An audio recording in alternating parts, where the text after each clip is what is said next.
कथायां पीयूषं प्रवचनकलायां च पटुत सुलेखे लालित्यं लसति किलयस्य क्षितितले स्मरामि प्रातस्त्वं भवजलधिभीतैकशरणम् अखण्डानन्दं श्री गुरुवरमहं ब्रह्म परमम् अखण्डानंद संबोध पूर्तये ब्रह्ममूर्तये सुधास्फुट समासृष्ट नेत्रांतरस्फूर्तये नमः।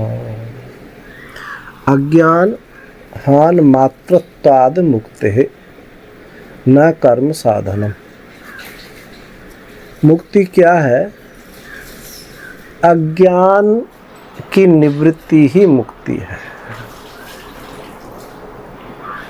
मुक्तिर्हित्वा अन्यथा रूपम स्वरूपेण अवस्थिति। अन्य रूप का परित्याग। अन्य रूप क्या है? अज्ञान ही है। अज्ञान की निवृत्ति ही मुक्ति है। किसी देश, लोक, किसी काल में मुक्ति नहीं है। मुक्ति अपनी आत्मा है, मुक्ति अपना स्वरूप है। इसलिए कर्म से वो नहीं प्राप्त हो सकती, क्योंकि कर्म तो निर्माण है। कर्म तो कुछ चीज़ बनाता है। यह अन्य रूप का परित्याग कर्म नहीं कर सकता। इसलिए कर्म से मुक्ति जो होगी वो किसी देश, किसी काल में होगी, वो शाश्वत मुक्ति नहीं होगी। और मुक्ति कर्म कार्य नहीं है। कर्म का कोई कार्य मुक्ति नहीं है। जो क्यों कर्म का जो कार्य होता है वो उत्पाद्य होता है, आप्य होता है, विकार्य होता है, संस्कार्य होता है। तो मुक्ति नित्य प्राप्ति की ही प्राप्ति है।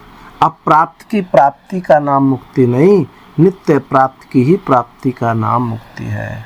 नित्य प्राप्त की प्राप्ति में जो अप्राप्ति का भ्रम हुआ है, उस भ्रम की निवृत्ति मात्र अर्थात अज्ञान की निवृत्ति मात्र ही मुक्ति है। तो मुक्ति अपना स्वरूप है। कर्म से जो वस्तु प्राप्त होती है वो नश्वर होती है, नष्ट हो जाती है। लेकिन जो नित्य प्राप्त है, शाश्वत प्राप्त है, उसका कभी अभाव नहीं हो सकता। अपने अस्तित्व का, अपने होने का, अपनी उपलब्धि का, अपनी स्वीकृति का अभाव नहीं है। जो होना है, जो है, होना है, वही स्पष्ट रूप से जगमगाना, यही मुक्ति है। तो मुक्ति इसलिए कहा जाता है अज्ञान हान मात्रत्वाद मुक्त है। केवल अज्ञान की निवृत्ति ही मुक्ति है। जिस मुक्ति को इसमें दृष्टांत हम समझते हैं, जैसे गले में पड़ी हुई हमारी माला हम भूल जाएं।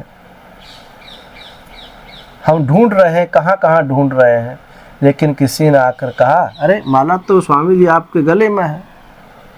हमने नजर मारी, माला मिल गई। तो पहले से प्राप्त थी। जो उसकी अप्राप्ति का भ्रम था कि कहीं खो गई है, ये भ्रम की निवृत्ति हो गई, इस अज्ञान की निवृत्ति हो गई और माला हमको प्राप्त हो गई। ऐसे ही अपना आपा वो सत है, चित है, आनंद है, वो नित्य प्राप्त है, शाश्वत है। उसमें जो ये भ्रांति हो गई है कि मैं देह हूँ, मैं प्राण हूँ, मेरे संबंधी हैं, ये भ्रांति, इस भ्रांति की निवृत्ति होनी ही मात्र है। और ये जो भ्रांति है निवृत्ति, ये नित्य निवृत्ति की ही निवृत्ति है। नित्य निवृत्ति की निवृत्ति, अज्ञान जो नित्य निवृत्त है उसी की निवृत्ति है। और जो नित्य प्राप्त है अपना अस्तित्व, उस नित्य प्राप्ति की ही प्राप्ति है, यही मुक्ति है, ये अपना स्वरूप है। यही यहाँ संस्कृति का अंत हो जाता है और जीव जो है अपने कल्याण स्वरूप को प्राप्त हो जाता है। जीव की फिर जो आवागमन का चक्कर है छूट जाता है, मनुष्य जन्म लेना सार्थक हो जाता है इस ज्ञान में जो प्रतिष्ठित होता है। तो इसलिए सुखदेव जी महाराज ने कहा मुक्तिर्हित्वा अन्यथा रूपम स्वरूपेण अवस्थिति, अन्य रूप का परित्याग, चाहे वो जो रूप है वो ज्ञात हो चाहे ज्ञात हो, विशिष्ट हो है और सामान्य भी हो, समष्टि हो, ज्ञात अज्ञात, स्थूल सूक्ष्म, किसी भी प्रकार का जो अन्य रूप है उन सब का परित्याग हो जा तो अपन निषेध शेषा जो अवशेष रहता है, निषेध के बाद जो अवशेष रहता है वो अपना स्वरूप है, यही मुक्ति है। ओम।